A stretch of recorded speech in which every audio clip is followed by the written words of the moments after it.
New manager, Kim, and obviously United were rock bottom, and we're talking about the recruitment. But I think what was key as well was the 5 or 6 players who left. I'm not knocking all these players, but they were experienced players.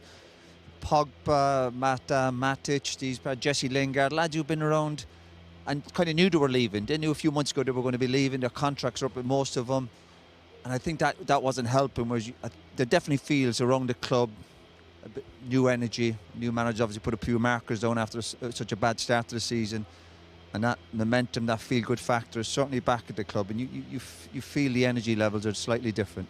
You mentioned it's been a good couple of months. So the other player there that has left, although it wasn't in the summer, is Ronaldo. And you can't really avoid that when you see how United have done since the World Cup and certain individuals. Yeah, and I think that's helped the manager and the club. Obviously, no one wanted that hanging over for the second part of the season. That should have been dealt with in the summer. That was the issue with Ronaldo's scenario. The fact is, he obviously wasn't going to sit in the bench and be happy with it. So there was always going to be problems for that. That should have been dealt with, but that has been now. So Ronaldo's moved on, and that is not hanging over the club anymore. But also, again, the other 5 or 6 players who left, big players, Cavani, these lads who were maybe fringe players are coming off the bench. And when they were coming on, they weren't bringing much to the party because they felt they should have been starting. That's when you talk about the so-called subs and fringe players.